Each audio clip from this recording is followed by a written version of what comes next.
And now, in a seasonal co-production between BBC Radio 3 and BBC Radio 4, we present Robert Powell as Ebenezer Scrooge in Charles Dickens' A Christmas Carol, adapted for voices and orchestra by Neil Brand, featuring Sophie Thompson, Ron Cook, Tracy Ann Oberman, Patrick Brennan, and the combined forces of the BBC Radio Drama Company, the BBC Singers, and the BBC Symphony Orchestra conducted by Martin Andre.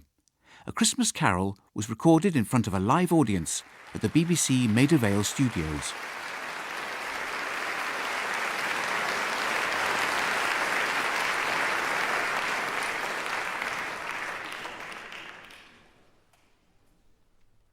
London, 1843.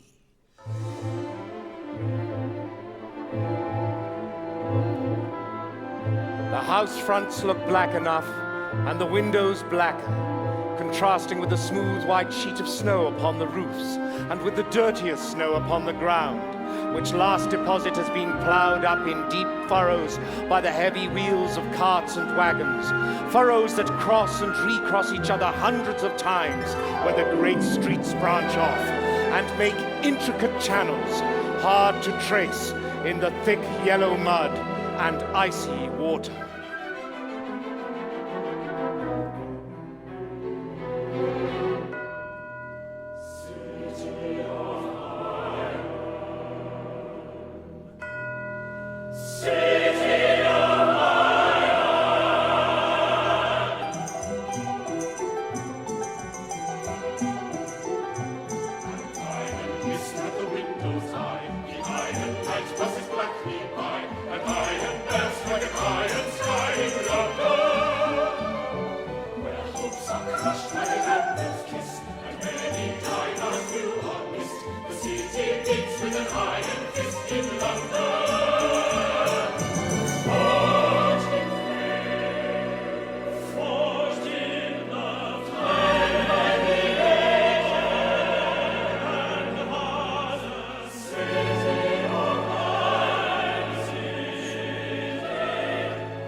But see where the people make a rough but brisk kind of music in scraping the snow from the pavement in front of their dwellings and from the tops of their houses, whence it is mad delight to the boys to see it come plumping down into the road below and splitting into artificial little snowstorms. Watch yourself, Slippery! Gutterings full of ice and snow. So what shall you go, Joe? Take a snowball, give a lob. Watch it fly, catch him on his knob. Right into his gob, proper job. Coming through, step aside, pardon you. Got to catch the grocer's just before it closes. Fruiterers, pound of biffins, bag of chestnuts. Why, I'm in your head, finest in the land. Streaming through the door. Selling so much more. Another hour more.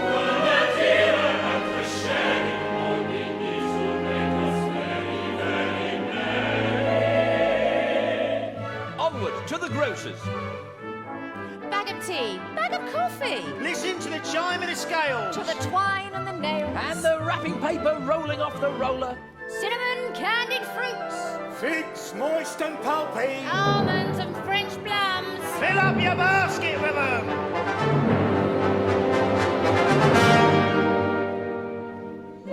Merry. Grocer. Fruiterers. Smell the coffee. Nearly closing. Coming through. Clubs and shutters. Pardon you. Cold as iron. Streets are filling. Still the snow. God willing.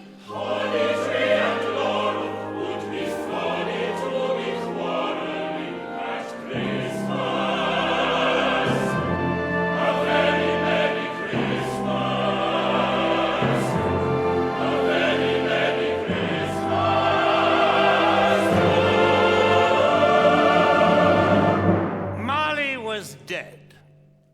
To begin with. There is no doubt whatever about that. The register of his burial was signed by the clergyman, the clerk, the undertaker, and the chief mourner, namely me. I signed it. And Ebenezer Scrooge's name is as good an exchange for anything I choose to put my hand to. Old Marley was as dead as a doornail. Scrooge never painted out old Marley's name. There it stood years afterwards above the warehouse door. Scrooge and Marley. Sometimes people new to the business called Scrooge, and sometimes Marley. But he answered to both names. It was all the same to him. Oh, but he was a tight-fisted hand at the grindstone, Scrooge. A squeezing, wrenching, grasping, scraping, clutching, covetous old sinner. Hard and sharp as flint, from which no steel had ever struck out generous fire. Secret and self-contained and solitary as an oyster. The cold within him froze his old features. A frosty rime was on his head and on his eyebrows and his wiry chin. He carried his own low temperature always about with him. He iced his office in the dog days and didn't thaw it 1 degree at Christmas.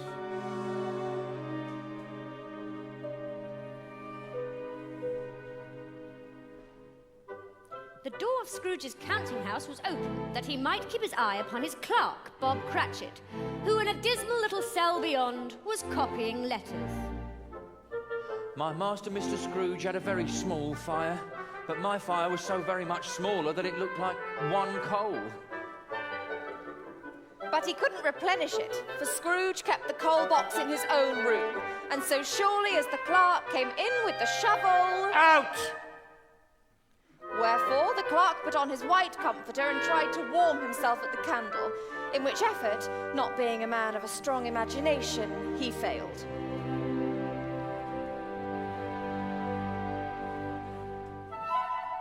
A Merry Christmas, Uncle, and God save you! Mr. Fred! Why, he had so heated himself with the rapid walking in fog and frost, this nephew of Scrooge's, that he was all in a glow. His face was ruddy and handsome, his eyes sparkled, and his breath smoked. Humbug. Humbug!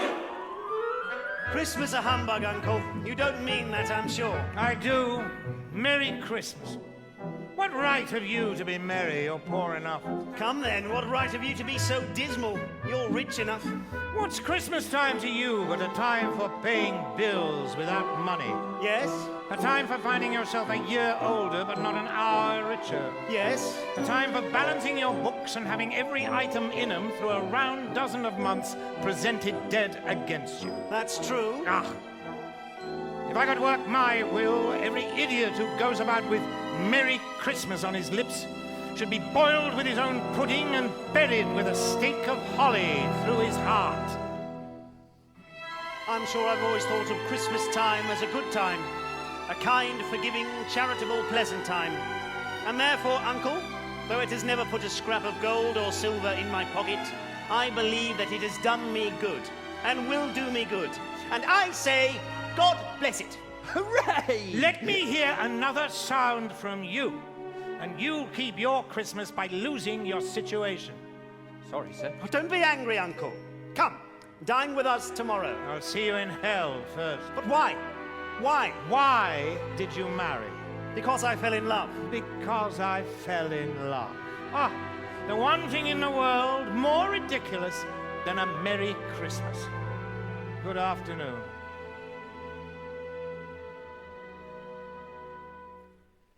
I'm sorry with all my heart to find you so resolute. We have never had any quarrel to which I have been a party. But I have made the trial in homage to Christmas, and I'll keep my Christmas humour to the last. So, a Merry Christmas, Uncle. Good afternoon. And a Happy New Year. Good afternoon. A Merry Christmas, Bob, and a Happy New Year to you and all your family. And to you and yours, Mr. Fred. God bless you. You're another one.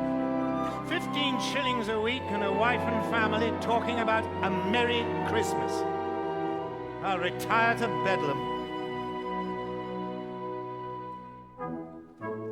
The lunatic lunatic Cratchit, in letting Scrooge's nephew out, had let 2 other people in. They were portly gentlemen, pleasant to behold, and now stood with their hats off in Scrooge's office. Have I the pleasure of addressing Mr. Scrooge or Mr. Marley? Mr. Marley died 7 years ago this very night. Ah, Mr. Scrooge. At this festive season of the year, Mr. Scrooge, it is more than usually desirable that we should make some slight provision for the poor and destitute, who suffer greatly at the present time. Many thousands are in want of common necessaries. Are there no prisons? No workhouses? Under the impression that they've scarcely furnished Christian cheer of mind or body, a few of us are endeavouring to raise a fund to buy the poor some meat and drink and means of warmth. This is a time, after all, when want is keenly felt and abundance rejoices. What shall I put you down for? Nothing. You wish to remain anonymous? I wish to be left alone. I don't make merry myself at Christmas, and I can't afford to make idle people merry. I help to support the establishments I have mentioned. They cost enough. And those who are badly off must go there. Many can't go there, and many would rather die. Well, if they would rather die, they had better do it and decrease the surplus population.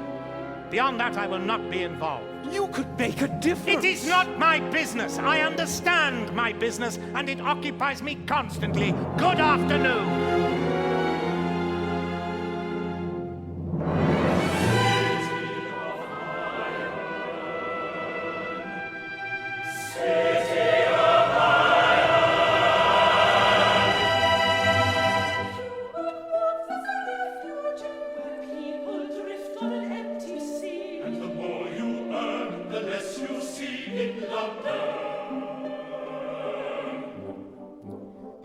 The hour of shutting up the counting house arrived. With an ill will, Scrooge dismounted from his stool and tacitly admitted the fact to the expectant clerk in the tank, who instantly snuffed his candle out and put on his hat. You'll want all day tomorrow, I suppose. If quite convenient, sir. It's not convenient, and it's not fair. If I was to stop half a crown for it, you'd think yourself ill-used, I'll be bound. It's only once a year. A poor excuse for picking a man's pocket every 25th of December. Be here all the earlier next morning. Oh, yes, sir. Thank you, sir. The office was closed in a twinkling, and the clerk, with the long ends of his white comforter dangling below his waist, went down a slide on Cornhill at the end of a lane of boys 20 times in honour of its being Christmas Eve. Then he ran home to Camden Town as hard as he could pelt to play a blind man's buff.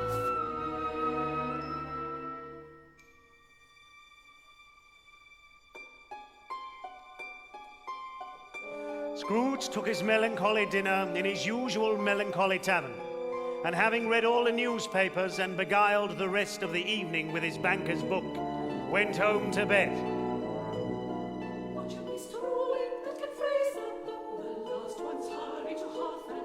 Scrooge's night will be spent alone in yonder. The cold became intense. At the corner of the court, some labourers were repairing the gas pipes and had lighted a great fire in a brazier, round which a party of ragged men and boys were gathered, warming their hands and winking their eyes before the blaze in rapture.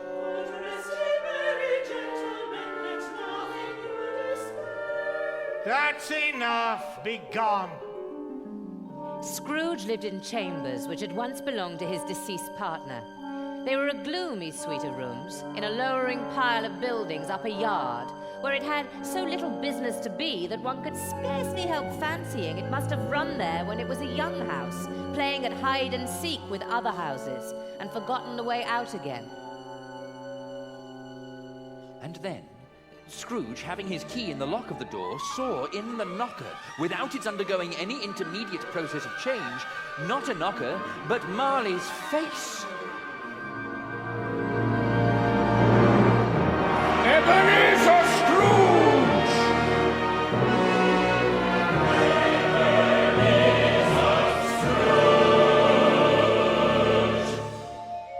It had a dismal light about it, like a bad lobster in a dark cellar. The hair was curiously stirred, as if by breath or hot air, and though the eyes were wide open, they were perfectly motionless. That and its livid colour made it horrible. As Scrooge looked fixedly at this phenomenon, it was a knocker again.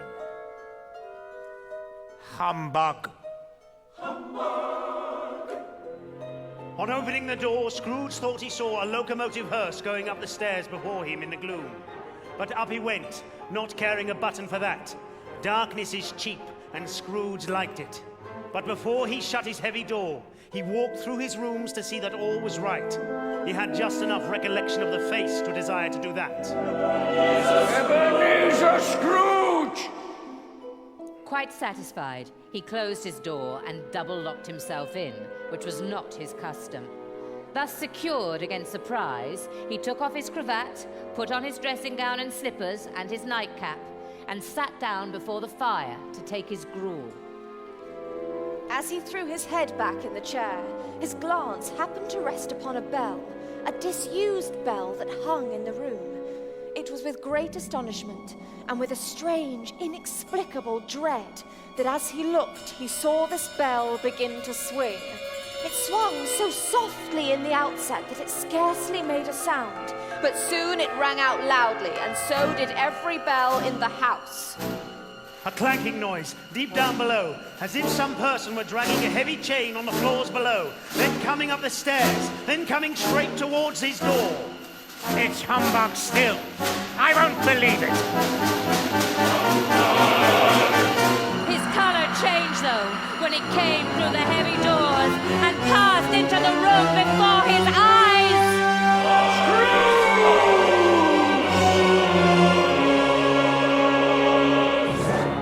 The same face, the very same. Marley in his pigtail, usual waistcoat, tights and boots. But the chain... The chain he drew was clasped about his middle. It was long and wound about him like a tail, and it was made of cash boxes, keys, padlocks, ledgers, deeds, and heavy purses wrought in steel.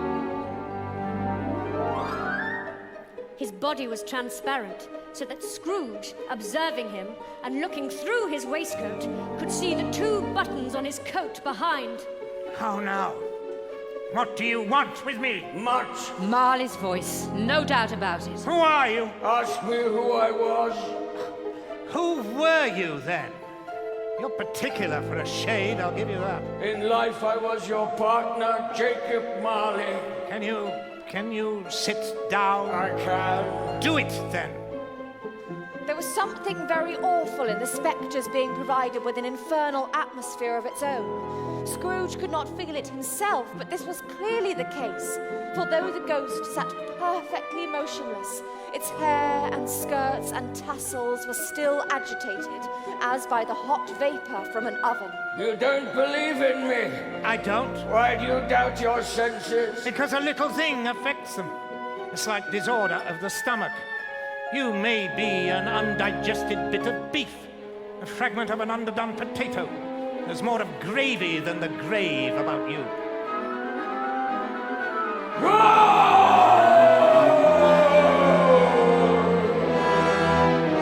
Scrooge held on tight to his chair to save himself from falling in a swoon. Oh, mercy! Dreadful apparition, why do you trouble me? Man of the worldly mind, do you believe in me or not? I do. I must. But why do spirits walk the earth, and why do they come to me? It is required of every man that the spirit within him should walk abroad amongst his fellow men, and travel far and wide. And if that spirit goes not forth in life, it is condemned to do so after death. It is doomed to wander through the world, oh, woe is me, and witness what it might have shared on earth. You are fettered. Tell me why. I wear the chain I forged in life. I made it link by link and yard by yard. I girded it on of my own free will, and of my own free will I wore it. Is its pattern strange to you? Cash boxes, keys, padlocks, ledgers, deeds. Or would you know the weight and length of the strong coil you bear yourself? It was full as heavy and long as this 7 Christmas Eves ago. You have labored on it since. It is a ponderous chain. Jacob. Old Jacob Marley, tell me more. Speak comfort to me, Jacob. I have none to give. It comes from other regions, Ebenezer Scrooge, and is conveyed by other ministers to other kinds of men. I cannot rest. I cannot stay. I cannot linger anywhere. Don't be hard on me, Jacob. Mark me! In life, my spirit never roved beyond the narrow limits of our money-changing hole. Captive, bound, and double-ironed, not to know that no space of regret can make amends for one's life's opportunity misused.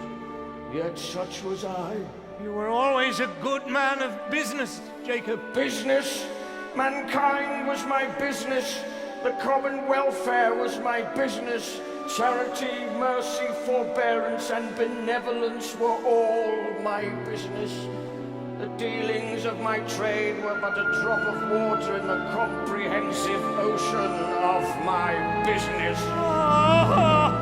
At this time of the rolling year, I suffer most.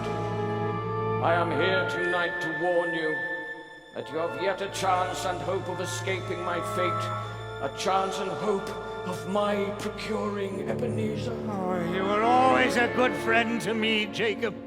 Thank you. You will be haunted by 3 spirits. Is that the chance and hope you mentioned, Jacob? It is.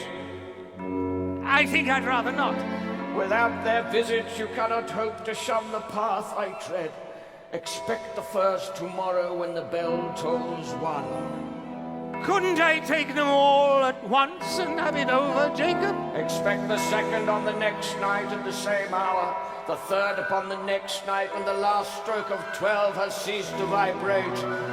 Look to see me no more, and look that, for your own sake, you remember what has passed between us. The apparition walked backward from him, and at every step it took, the window raised itself a little so that when the spectre reached it, it was wide open. It beckoned Scrooge to approach, which he did, and he became sensible of confused noises in the air, incoherent sounds of lamentation and regret. The spectre joined in the mournful dirge and floated out upon the bleak, dark night. The air was filled with phantoms, wandering hither and thither in restless haste, and moaning as they went. Every one of them wore chains like Marley's ghost.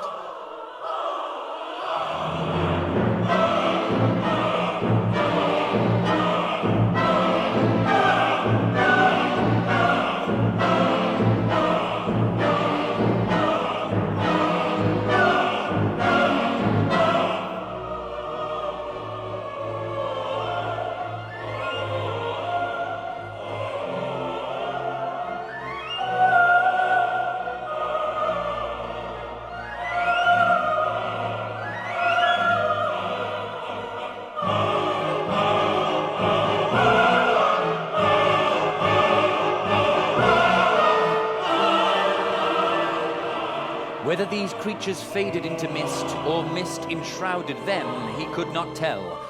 But they and their spirit voices faded together, and the night became as it had been when he walked home. And Scrooge, being much in need of repose, dropped upon the bed and fell asleep upon the instant.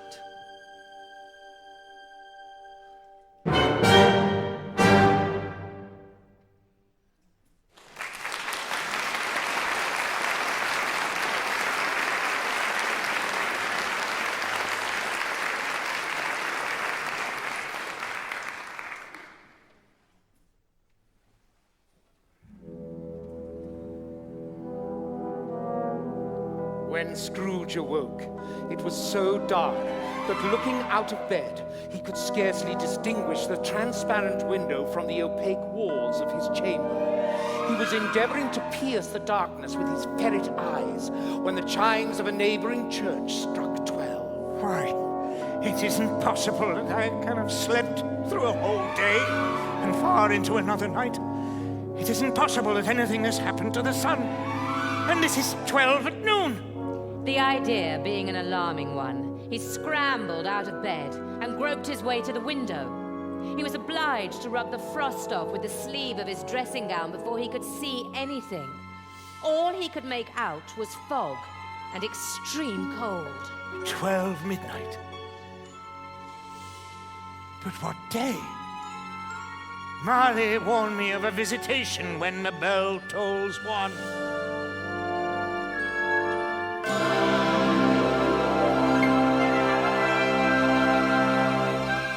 Light flashed up in the room upon the instant, and the curtains of his bed were drawn. It was a strange figure, like a child, yet not so like a child as like an old man viewed through some supernatural medium. Its hair, which hung about its neck and down its back, was white, as if with age, and yet the face had not a wrinkle in it.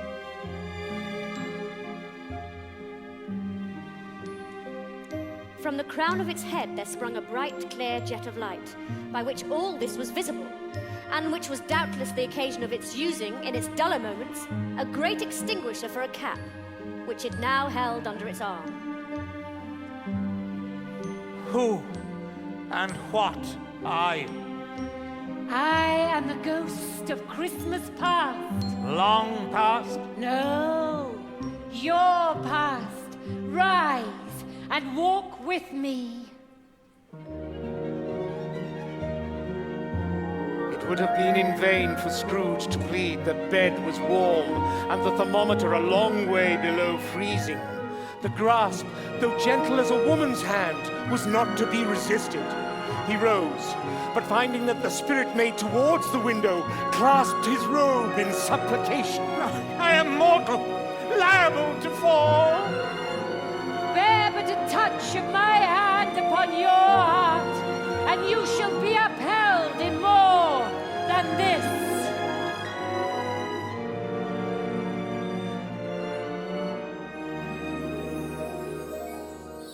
As the words were spoken, they passed through the wall and stood upon an open country road with fields on either hand. The city had entirely vanished. The darkness and the mist had vanished with it, for it was a clear, cold winter day with snow upon the ground. Good heaven. I was bred in this place. I was a boy here. The spirit gazed upon him mildly. Scrooge was conscious of 1,000 odours floating in the air, each one connected with 1,000 thoughts and hopes and joys, and cares long, long forgotten. Your lip is trembling. And what is that upon your cheek? A tear? A pimple. Come on, this way. You recollect the way? Remember it? I could walk it blindfold. Strange to have forgotten it for so many years. They walked along the road, Scrooge recognizing every gate and post and tree, until a little market town appeared in the distance, with its bridge, its church, and winding river. Some shaggy ponies now were seen trotting towards them, with boys upon their backs, who called to other boys in country gigs and carts, driven by farmers. Jimmy Jackson! Mort Ferris! Barney Paddock, I know them all. They were my friends. Why was he rejoiced beyond all bounds to see them? Why did his cold eye glisten and his heart leap up as they went past?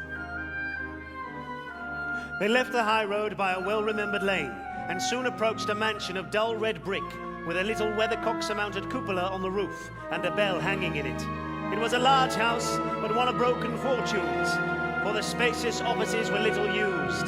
Their walls were damp and mossy, their windows broken, and their gates decayed. See, there! The school. Entering the dreary hall and glancing through the open doors of many rooms, they found them poorly furnished, cold and vast. There was an earthy savour in the air which associated itself somehow with too much getting up by candlelight and not too much to eat. See, it is not quite deserted. A solitary child, neglected by his friends, is left there still. I know it. A long, bare, melancholy room, made barer still by lines of plain deal forms and desks. At one of these, a small, lonely boy was reading near a feeble fire. Every latent echo in the house, Every squeak and scuffle from the mice behind the paneling. every drip from the half-thawed waterspout in the dull yard behind, Every idle swing of an empty storehouse door fell upon the heart of Scrooge with a softening influence and gave a freer passage to his tears. I wish, Yes, but it's too late now. what is the matter? There was a boy singing a Christmas carol in the street last night. I should like to have given him something, that's all. Let us see another Christmas. Ah, I have come to bring you home, dear brother. A little girl, much younger than the boy, came darting in, and putting her arms about his neck, kissed him again and again. Home, little fan. Yes, home for good and all. Home forever and ever. Father is so much kinder than he used to be that I was not afraid to ask him once more if you might come home. And he said, yes, you should, and sent me in a coach to bring you. And you're to be a man, and are never to come back here. But first, we're to be together all the Christmas long and have the merriest time in the world. You are quite a woman, little fan. She tried to touch his head, but being too little, laughed again and stood on tiptoe to embrace him. Then she began to drag him, in her childish eagerness, towards the door, and he, nothing loath to go, accompanied her. Little fan, my dearest sister.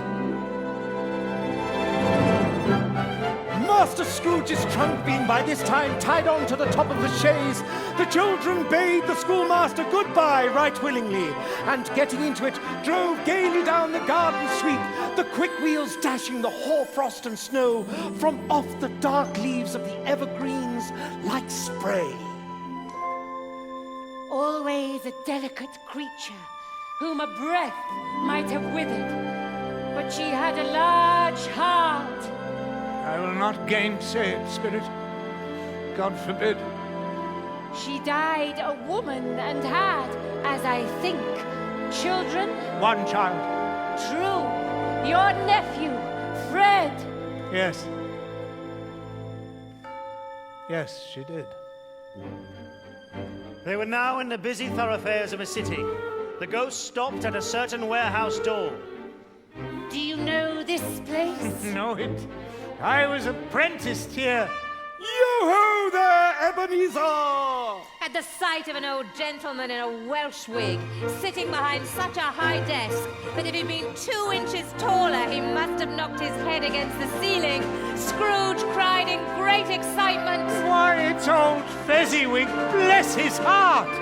It's Fezziwig alive again! Old Fezziwig laid down his pen and looked up at the clock, which pointed to the hour of 7. He rubbed his hands, adjusted his capacious waistcoat, and laughed all over himself. Yo-ho there, Ebenezer! No more work tonight! Christmas Eve, Ebenezer! Let's have the shutters up before a man could say Jack Robinson. Oh, you wouldn't believe how I went at it. Charged into the street with the shutters, 1, 2, 3, had them up in their places, 4, 5, 6, barred them and pinned them, 7, 8, 9, and came back before you could have got to 12, panting like a racehorse. Clear away, all my lads, and let's have lots of room here. Chin up, Ebenezer! Clear away, there was nothing we wouldn't have cleared away, or couldn't have cleared away, with old Fezziwig looking on. It was done in a minute. Every movable was packed off as if it was dismissed from public life for evermore. The floor was swept and watered, the lamps were trimmed, fuel was heaped upon the fire, and the warehouse was as snug and warm and dry and bright a ballroom as you would desire to see upon a winter's night. In came a fiddler with a music book, and went up to Fezziwig's lofty desk and made an orchestra of it, and tuned like 50 stomachaches. In came Mrs. Fezziwig, one vast, substantial smile. In came the 3 Miss Fezziwigs, beaming and lovable. In came the 6 young followers whose hearts they broke. In came all the young men and women employed in the business.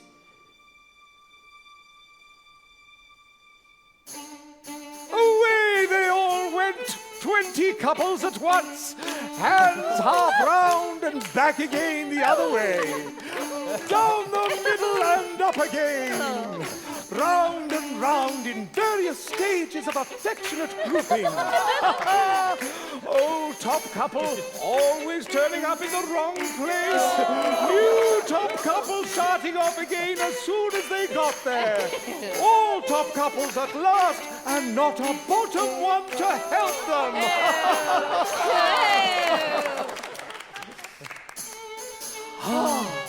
Sir Roger de Coverley, Mrs. F, if you please. We'll show them how it's done. And Advance and retire. both hands to your partner. Bow and curtsy. Corkscrew. Thread the needle.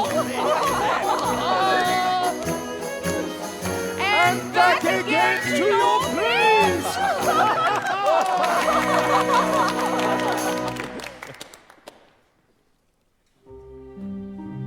Scrooge had all but forgotten the ghost, and it was not until now that he remembered it, and became conscious that it was looking full upon him, while the light upon its head burnt very clear. Fezziwig, such a fine master, such a greatly good man. Oh, my word. What's the matter? I should like to be able to say a word or two to my clerk just now, that's all. My time grows short. Quick. Where am I? And who is that woman? Ebenezer, Oh, Belle. another idol has displaced me. No, spirit, show me no more. Conduct me home. Why do you delight to torture me? Another idol, a golden one. No! You fear the world too much, Ebenezer. All your other hopes have merged into the hope of being beyond the chance of its sordid reproach. I have seen your nobler aspirations fall off, one by one, until only gain, the master passion, engrosses you. No! Answer her. I could not then, I cannot now. She once thought you were in love. The one thing in the world more ridiculous than a Merry Christmas. No. Our contract is an old one. It was made when we were both poor and content to be so, until in good season we could improve our worldly fortune by our patient industry. You are changed. When it was made, you were another man. I was a boy. If you were free today, tomorrow, next year, can I believe that you would choose a dowerless girl? You, who weigh everything by gain. Spirit.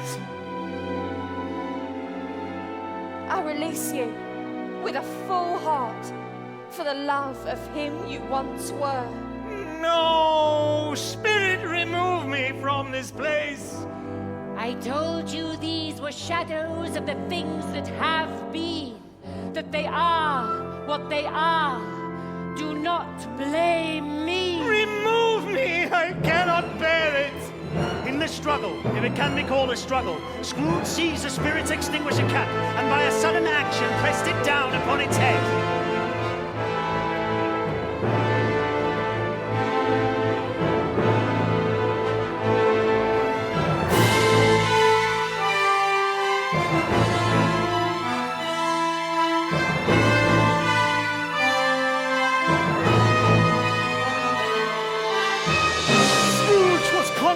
being exhausted and overcome by an irresistible drowsiness, and further, of being in his own bedroom. He had barely time to reel to bed before he sank into a heavy sleep.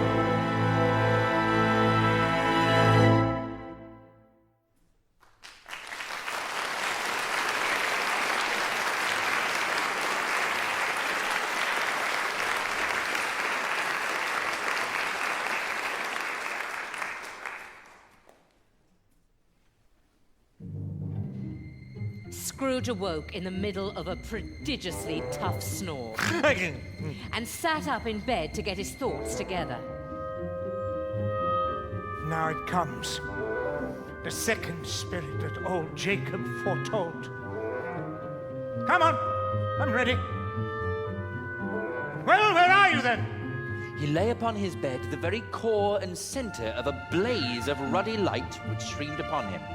At last, he began to think that the source and secret of this ghostly light might be in the adjoining room, from whence, on further tracing it, it seemed to shine. He got up softly and shuffled in his slippers to the door. The moment Scrooge's hand was on the lock... Come in, Scrooge! Come in and know me better, man!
There sat a jolly giant, glorious to see, who bore a glowing torch, in shape not unlike Plenty's horn, and held it up, high up, to shed its light on Scrooge as he came peeping round the door. I am the ghost of Christmas present. Look upon me. You've never seen the like of me before. Never. I've never walked forth with the younger members of my family. I'm afraid I have not. You have had many brothers, Spirit? More than 1,800. A tremendous family to provide for. Ah, they warned me you'd be a tough one. Touch my robe. The room, the fire, the ruddy glow, the hour of night, all vanished instantly, and they stood in the city streets on Christmas morning.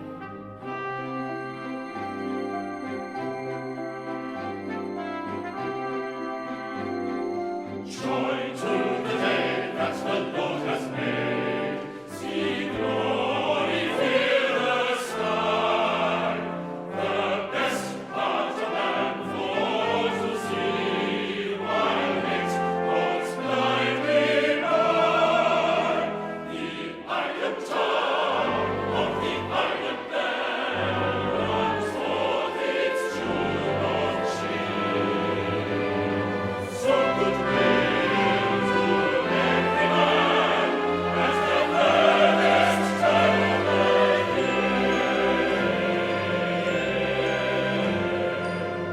steeples called good people all to church and chapel, and away they came, flocking through the streets in their best clothes and with their gayest faces.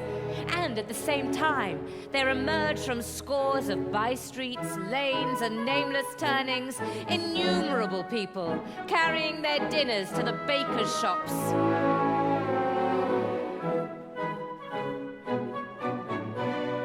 The sight of these poor revellers appeared to interest the spirit very much, for he stood with Scrooge beside him in a baker's doorway, and taking off the covers as their bearers passed, sprinkled incense on their dinners from his torch. And it was a very uncommon kind of torch, for once or twice, when there were angry words between some dinner carriers who had jostled each other, he shed a few drops of water on them from it, and their good humour was restored directly, for they said it was a shame to quarrel upon Christmas Day. And so it is, God love it, so it is.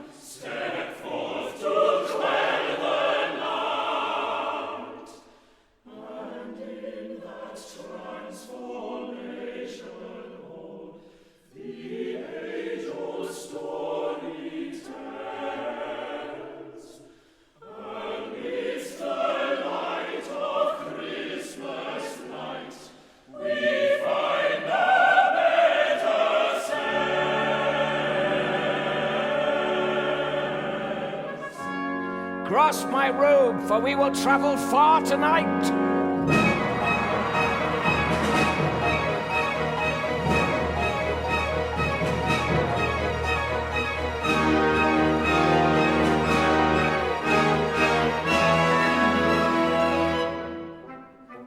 See here. Meager enough dwelling. For one on a meager enough salary. A Merry Christmas to us all, my dears. God bless us. God bless us, Father. Cratchit, my clerk, and his family, my word. You have never seen them before, I think. I've been otherwise occupied. Ah, I know them well. God bless us, everyone. What a goose, eh, my dears? I believe there never was such a goose cooked. That child, who sits very close to his father's side upon his little stool. Tiny Tim. His legs are encased. In metal. He cannot walk. I had no idea. And the pudding. The pudding? What a pudding that was! It smelt like an eating house and a pastry cook's next door to each other, with a laundress next door to that. Tim, where'd you get such ideas? It's just what I smelt. Quite right, too. See how Bob holds the boy's withered little hand in his, as if he loves the child and wishes to keep him by his side, and dreads that he might be taken from him. My dear, I regard that pudding as the greatest success you have achieved since the glorious day you agreed to be my wife. Oh, go on with you. Spirit, tell me if Tiny Tim will live. I see a vacant seat in the poor chimney corner, and a crutch without an owner, carefully preserved. If these shadows remain unaltered, none other of my race will find him here. No, kind Spirit. Say he will be spared. What then? If he be like to die, he had better do it and decrease the surplus population. I raise a toast to Mr. Scrooge, the founder of the feast. I'll not do it. My dear, the children, Christmas Day. It should be Christmas Day, I am sure, on which one drinks the health of such an odious, stingy, hard, unfeeling man as Mr. Scrooge. You know he is, Robert. Nobody knows it better than you do, poor fellow. My dear, Christmas Day. I'll drink his health for your sake and the day's, not for his. A Merry Christmas and a Happy New Year. He'll be very merry and very happy, I have no doubt. Mr. Scrooge, God bless him. Why there now, Tim, that's right. Mr. Scrooge, God bless him, wherever he is. Touch my gown. No, I would stay. No time!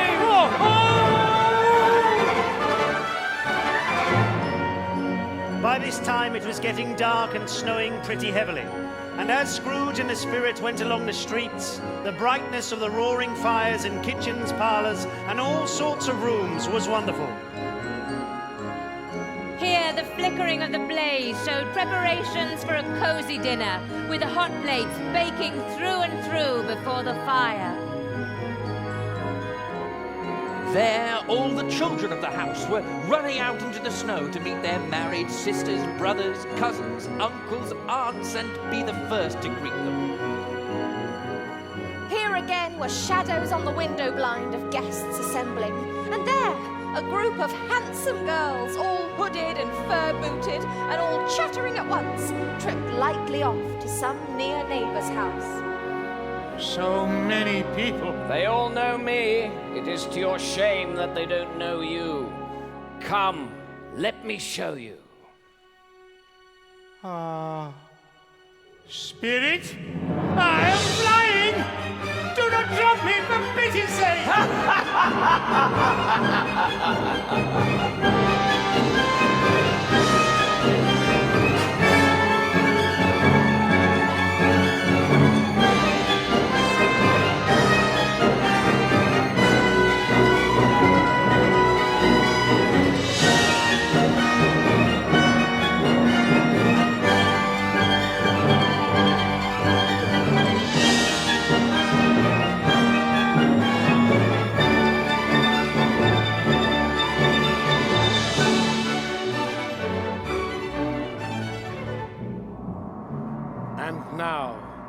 They stood upon a bleak and desert moor, where monstrous masses of rude stone were cast about as though it were the burial place of giants, and nothing grew but moss and furze and coarse, rank grass.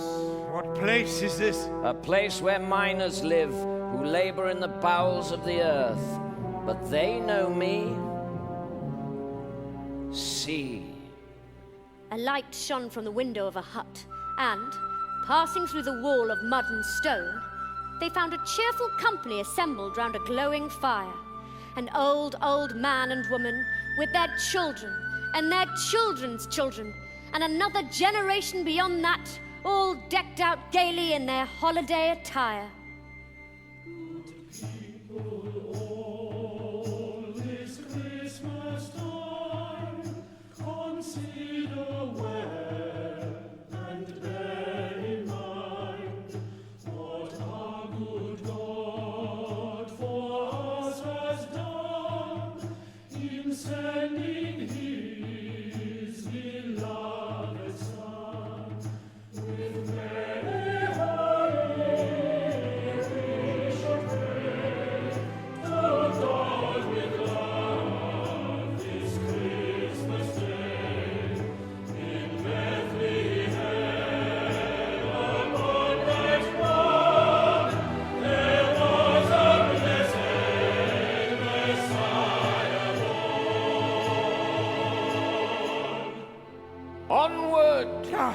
Whither?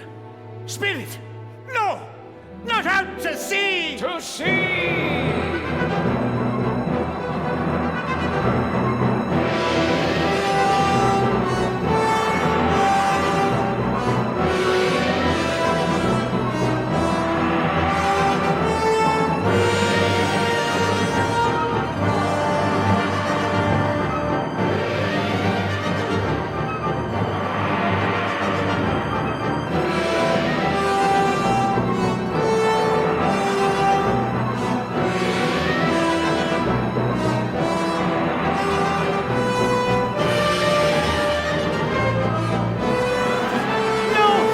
Spirit, I beg you! Aye, further still, far away from any shore.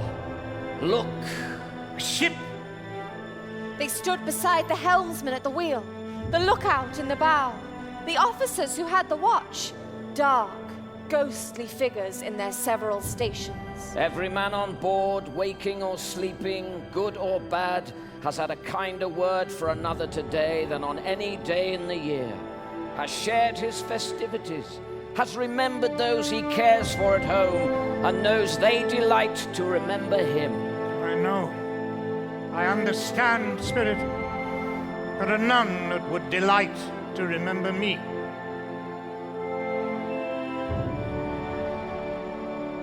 Oh, no?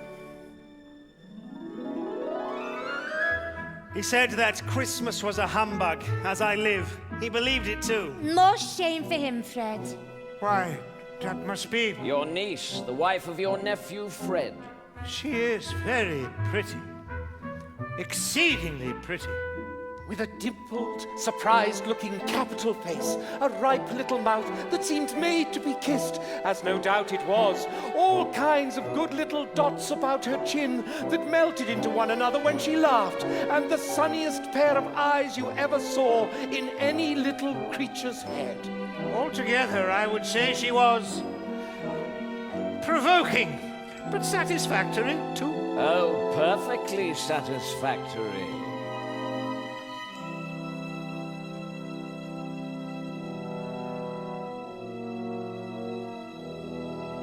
The table was cleared, the bottle was being passed, and Scrooge's nephew and his wife sat with their friends, too full of Christmas cheer to move. He's a comical old fellow, that's the truth, and not so pleasant as he might be. I'm sure he's very rich, Fred. At least you always tell me so. Avaricious little minx. But what of that, my dear? His wealth is of no use to him. He doesn't do any good with it. He hasn't the satisfaction of thinking that he's ever going to benefit us with it. Well, I have no patience with him. Oh, I have. I'm sorry for him. I couldn't be angry with him if I tried. Who suffers by his ill whims? Himself always. Here, he takes it into his head to dislike us, and he won't come and dine with us. What's the consequence?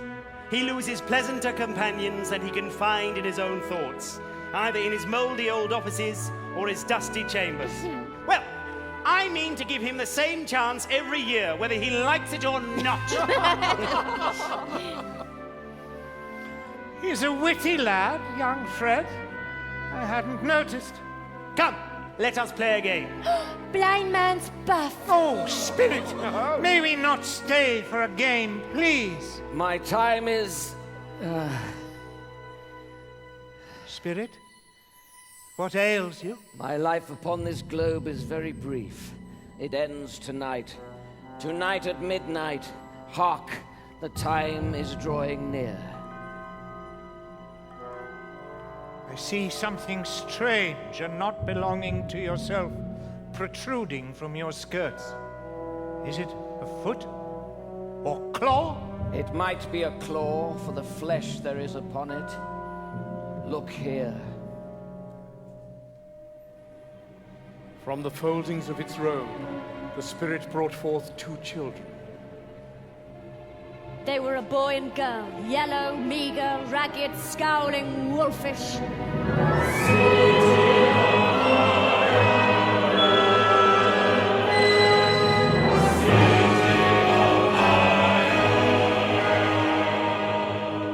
Dear God, how horrible. Spirit, are they yours? They are man's. This boy is ignorance. This girl is want. Beware them both and all of their degree, but most of all beware this boy. For on his brow I see that written which is doom, unless the writing be erased. Doom for all. It is he that has built this city of iron, and cursed be those who would use him for their own ends. If he reigns unchallenged, the end for all will come soon enough. Have they no refuge, no resource? Are there no prisons? Are there no workhouses? Scrooge looked about him for the ghost, and saw it not. As the last stroke ceased to vibrate, he remembered the prediction of old Jacob Marley, and lifting up his eyes, beheld a solemn phantom draped and hooded, coming like a mist along the ground towards him. It was shrouded in a deep black garment, which concealed its head, its face, its form, and left nothing of it visible, save one outstretched hand.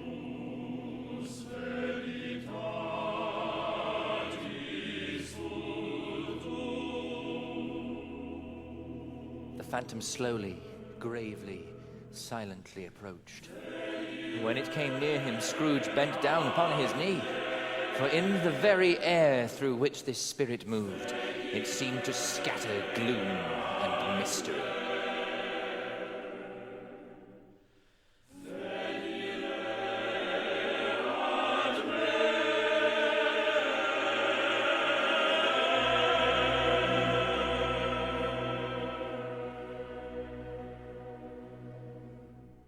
Ghost of the future, I fear you more than any spectre I have seen.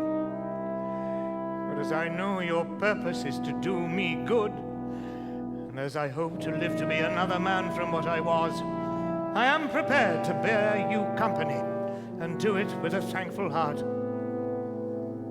Will you not speak to me? The phantom moved away as it had come towards him. Scrooge followed in the shadow of its dress, which bore him up, he thought, and carried him along.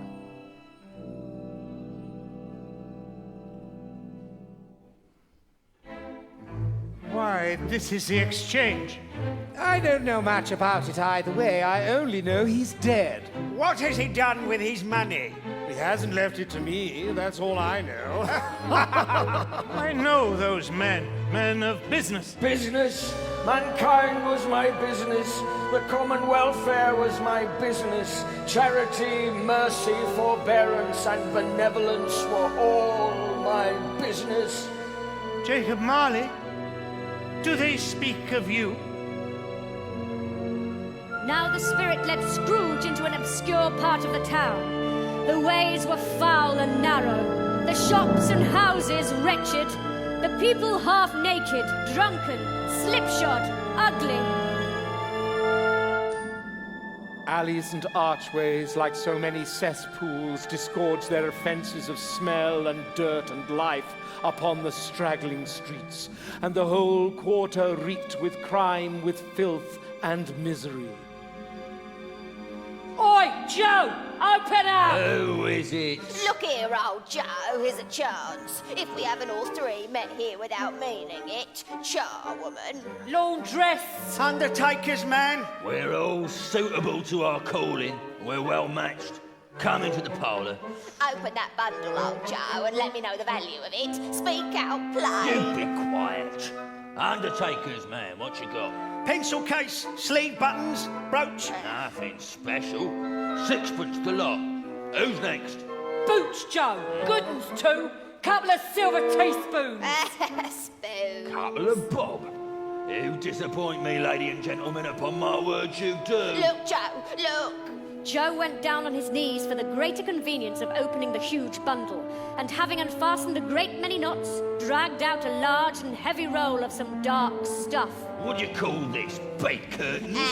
Bed curtains. You don't mean to say you took him down, rings and all, with him lying there? Aye, and his blankets and the good shirt they were going to bury him in. Ah. If he wanted to keep him after he was dead, the wicked old screw, why wasn't he natural in his lifetime? If he had been, he'd have had somebody to look after him when he was struck with death, instead of lying, gasping out his last there, alone by himself. You were born to make your fortune. Oh, spirit, the case of this unhappy man might be my own. My life tends that way. Merciful heaven, what is this? He recoiled in terror, for the scene had changed, and now he almost touched a bed, a bare, uncurtained bed, on which, beneath a ragged sheet, there lay something covered up, which, though it was dumb, announced itself in awful language. The room was very dark, too dark to be observed with any accuracy. A pale light rising in the outer air fell straight upon the bed, and on it, plundered and bereft, unwatched, unwept, uncared for, was the body of this man. The phantom's steady hand was pointed to the head. The cover was so carelessly adjusted that the slightest raising of it, the motion of a finger upon Scrooge's part, would have disclosed the face. He thought of it, felt how easy it would be to do, and longed to do it. but had no more power to withdraw the veil than to dismiss the spectre at his side. If there is any person in the town who feels emotion caused by this man's death, show that person to me, Spirit, I beseech you. The phantom spread its dark robe before him for a moment, like a wing, and withdrawing it, revealed a room by daylight, where a mother and her children were.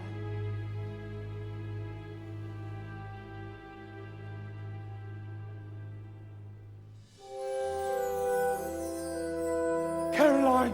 Oh, husband, what news? News indeed. Good or bad? Bad, I suppose. We are quite ruined then. No, there is hope yet, my dear. He is dead. Oh, thank God. I know them, Spirit. To whom will our debt be transferred? I don't know. But before that time, we shall be ready with the money. I advance them £50 at 30% compound. And even though we were not, it would be bad fortune indeed to find so merciless a creditor in his successor. Oh, my dear. Surely there must be somewhere tenderness connected with this poor forsaken man.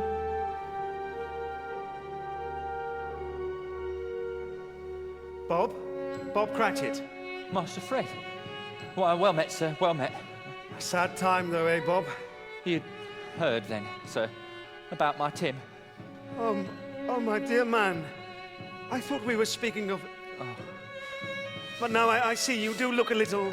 Tim, he's at rest now. Oh, Bob, I'm heartily sorry to hear it. Heartily sorry for your good wife, too. Please accept my sincerest condolences. Thank you, sir. You always were a gentleman, sir. The most pleasant spoken. My card. If I can be of any service to you in any way, that's where I live. Pray come to me. No more, Spirit. I beg you.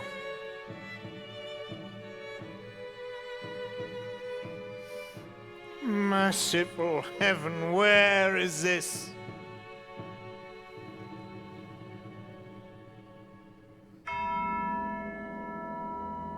They were at the iron gates of a churchyard. Answer me one question, Spirit. Are these the shadows of the things that will be? Or are they shadows of things that may be only? Still the ghost pointed downward to the grave by which it stood. Scrooge crept towards the headstone, trembling as he went, and following the finger, read upon the neglected grave his own name.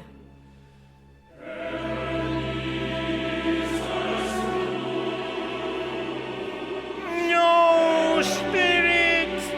No, no! I am the man who lay upon that bed! Spirit, hear me, I am not the man I was! Why show me this, if I am past all hope? For the first time, the hand appeared to shake. Good Spirit, your nature intercedes for me and pities me. Assure me that I yet may change these shadows you have shown me by an altered life. The kind hand trembled. I will honor Christmas in my heart and try to keep it all the year.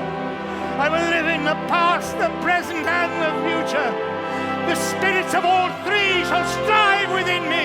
I will not shut out the lessons that they teach. Oh, tell me I may sponge away the writing on this stone. Holding up his hands in a last prayer, Scrooge saw an alteration in the phantom's hood and dress. It shrunk, collapsed, and dwindled down into a bedpost. Yes! And the bedpost was his own. The bed bed was his own. The room was his own. Best and happiest of all, the time before him was his own to make amends in. Oh, Jacob Marley, heaven and the Christmas time be praised for this. I say it on my knees, old Jacob, on my knees. Oh, my bed curtains, they are not torn down, rings and all. They are here. I am here. There's the door by which the ghost of Jacob Marley entered. There's the corner where the ghost of Christmas present sat. There's a window where I saw the wandering spirits. It's all right. It's all true. It all happened. I don't know what to do. I'm as light as a feather. I am as happy as an angel. I am as merry as a schoolboy.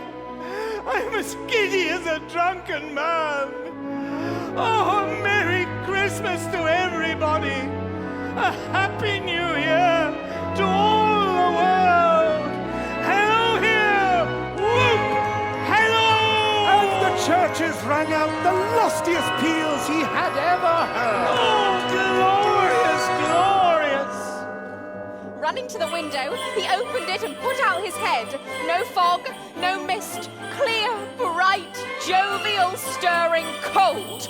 Cold, piping for the blood to dance to. Glorious! Hey, you there, what's today, my fine fellow? Today? Why, Christmas Day. It's Christmas Day! I haven't missed it! The spirits have done it all in one night. They can do anything they like. Of course they can. Of course they can. Do you know the poulterers in the next street but one at the corner? I should hope I did. Oh, an intelligent boy, a remarkable boy. Do you know whether they've sold the prize turkey that was hanging up there? What, the one as big as me? Oh, what a delightful boy. It's a pleasure to talk to him. It's hanging there now. Is it? Go and buy it. What? Go and buy it and tell them to bring it back here. Come back with the man and I will give you a shilling. Come back with him in less than 5 minutes and I'll give you half a crown. The boy was off like a shot. Only a steady hand on the trigger could have got off a shot half so fast. Oh, I'll send it to Bob Cratchit's. He shan't know who sends it. It's twice the size of Tiny Tim. He dressed himself in all his best and at last got out into the streets. The people were by this time pouring forth as he had seen them with the ghost of Christmas present, and walking with his hands behind him, Scrooge regarded everyone with a delighted smile. Spirits past and future born, and fill the world of men, that bonds may break and shackles fall, and good hearts beat again. Great heaven, Mr. Scrooge. That is my name, and I fear after our altercation in my offices yesterday, it may not be pleasant to you. Allow me to ask your pardon, and will you have the goodness... Lord bless me, my dear Mr. Scrooge, are you serious? If you please, not a farthing less. A great many back payments are included in it, I assure you. The iron chill will melt away like ice beneath the sun, and every voice rejoice again. God bless us, everyone.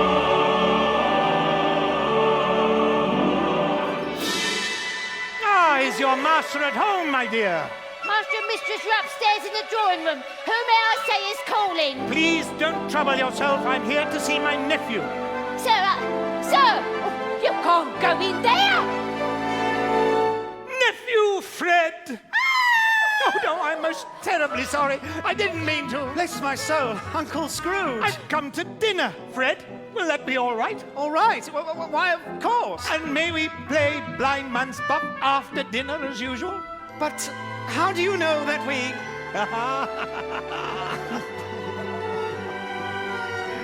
Wonderful party, wonderful games, wonderful unanimity, wonderful happiness. But he was early at the office next morning. If he could only be there first and catch Bob Cratchit coming late, that was the thing he had set his heart upon.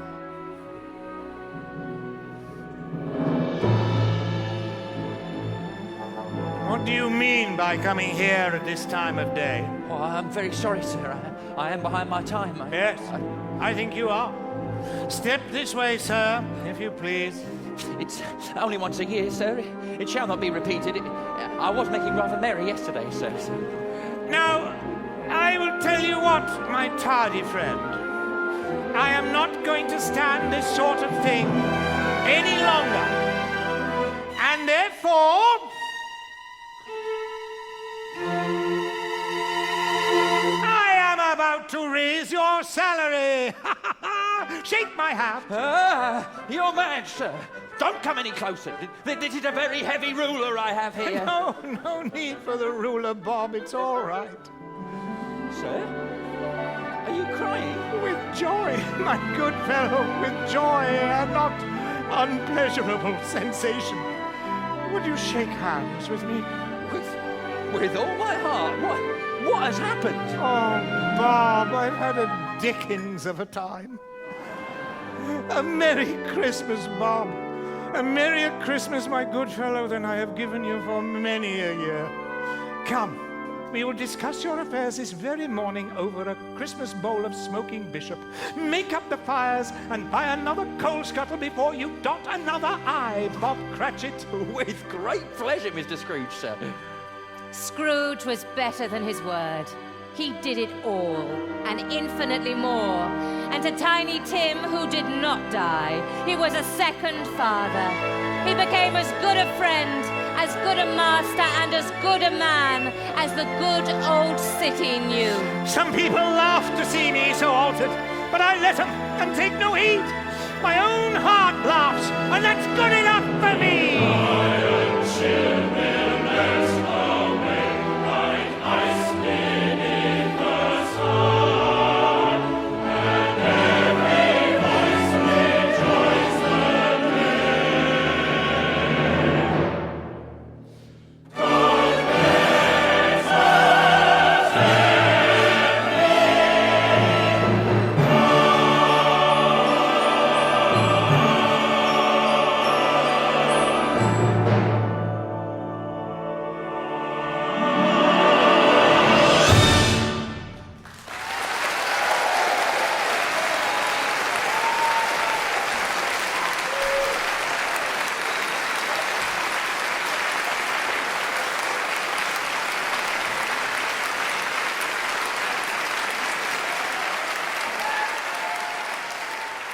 In A Christmas Carol by Charles Dickens, Scrooge was played by Robert Powell, The Ghost of Christmas Past by Sophie Thompson, and Jacob Marley and the Ghost of Christmas Present by Ron Cook.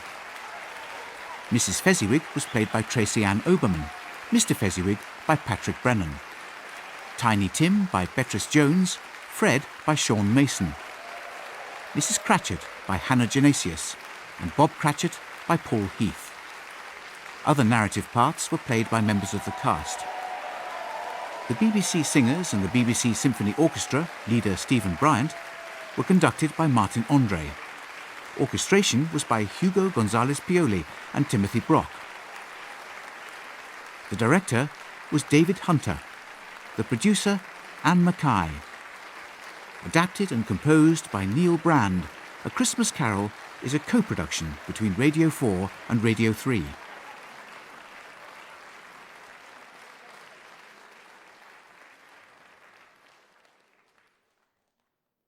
Hello, I'm Neil Brand, and I've been living with Christmas Carol for the last 6 months during writing this project. And I have to say that all through that time, and even now, I still find myself with questions. I'm fascinated by this story, and I'm fascinated by Dickens. And these questions have become more pressing as the time's gone by. And I thought, right, I want some answers. So I have come to meet writer Francis Bufford. Francis, what does Dickens expect his readers at the time to recognise in Scrooge? He's a Malthusian. He's not really a miser. One of the odd things about the history of A Christmas Carol later on is that he gets turned into this very traditional stock figure of the hard-hearted skinflint, but at the time He's something more specific than that. He's somebody who spouts political economy, which is the old name for economics at the point when it was called the dismal science. And when Scrooge does it, you can understand where the dismal part comes from, because the Reverend Malthus had said that the food supply would never grow as fast as the population, so humanity was doomed to live perpetually on the brink of starvation, and wages were only ever going to be enough for half a bowl of gruel a day for everybody, which is what Scrooge means when he talks about reducing the surplus population. Scrooge is like, he's Mr. Zeitgeist in a very unflattering way. He's the spokesman, not just for being personally stingy, but for a whole society which is trying the experiment of living on the cash nexus and nothing else. So a character like that would actually have been quite admired, wouldn't he, in genuine Victorian society? That's the radical thing that Dickens is doing there. He's saying, here's somebody who is spouting a lot of the slogans of kind of proud, independent personal freedom in the 1840s.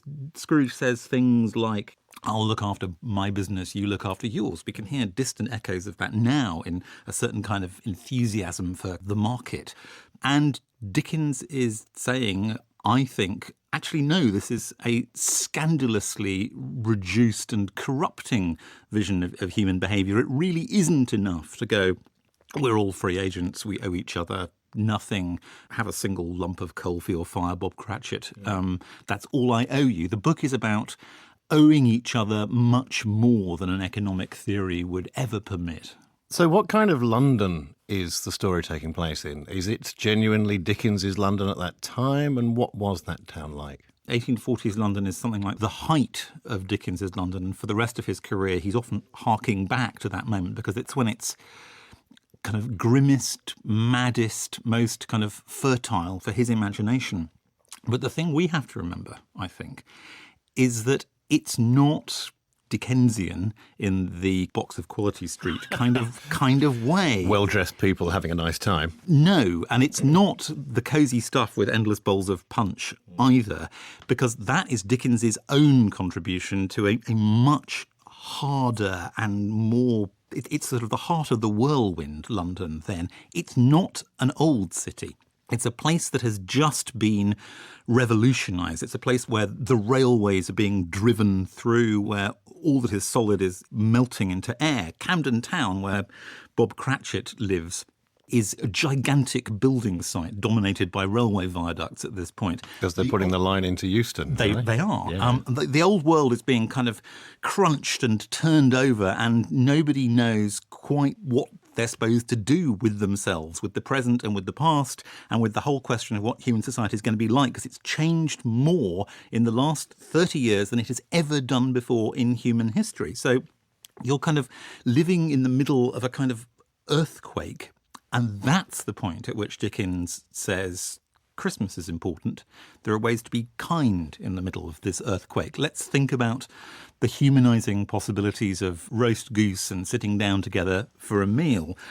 All of this stuff about Christmas is a way of saying, actually, we can make this human again. We can take our strange, mad, intense new industrial world and we can wear party hats. And the wearing of party hats becomes the benign human existence that he's after. Do you think he actually intended Christmas Carol to be a political manuscript, as it were? Dickens never does only one thing at once. His imagination is much too kind of pyrotechnical and cascadingly fertile than that. But among other things, yes, absolutely, and never more so than at that bit in the story where the ghost of Christmas Present introduces Scrooge to the two starveling children, want and ignorance. Because what we're being shown there is a terrible prospect of mob or underclass future in which every chicken of Scrooge's negligence is going to come home to roost, where something has to be done.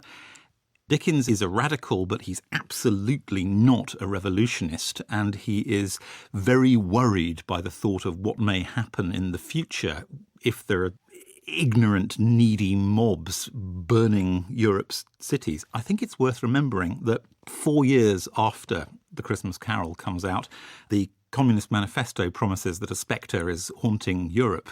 I think Dickens is getting in there first with The Ghosts of Christmas as a kind of alternative spectre there. He's saying humanise now before it's too late. And what you just described there sounds a lot to me like the French Revolution, which was a reasonably recent memory in 1840, and this idea of mobs of people basically taking the establishment and ripping it apart, and bloodshed in the streets and so forth. I think there is a vision of fear which is not just personal when the ghosts visit Scrooge. There's a sense that unless something is done very quickly, then the consequences of Scrooge's vision of the world, where no one owes anyone anything, will be guillotines, tumbrils, mobs, riots and burning. Is there a sense in which Dickens invents Christmas as we now know it with this book? There is. I mean, it's interesting, isn't it? Because in some ways what you can see is that A Christmas Carol kicks off the whole tradition of there being an alternative non-religious mythology for Christmas. This is where the Christmas movie and even the Christmas single comes from. It's where the mythology of Santa Claus as a non-Christian thing takes its root. But Dickens thinks that what he's doing is something that slots in next to the existing traditions of Christmas. He's trying to reawaken and expand something that's already there. Worth remembering that this is a world where people eat roast goose, not roast turkey for Christmas, and where there aren't any Christmas trees yet, and where the good old spirit of Christmas that he's invoking is a childhood memory from the late 18th, early 19th century, before the Industrial Revolution has really stomped all over everything. He's a radical conservative. He's saying, let's get back to the good old days, and since the good old days are kind of dead, we better reinvent them now. Am I right in thinking that you didn't even, as employers, have to give your employees a day off at Christmas? I'm not sure about that, but I wouldn't be a bit surprised. I think Scrooge is within the letter of employment law by grudging Bob Cratchit his one day for Christmas. So it wasn't just Cratchit who was didn't get his day off. A lot of people didn't get their day off. No, and actually you'll notice that in the story, the shops are all delightfully open on Christmas morning so that Scrooge can have his change of heart and go, buy the biggest goose there is, which makes you wonder in a slightly kind of niggling way, what about the people who worked in the shops, Mr. Dickens? Shouldn't they have got to go home and say, God bless us, everyone? Francis, thank you, and a very happy Christmas. Thank you, Neil.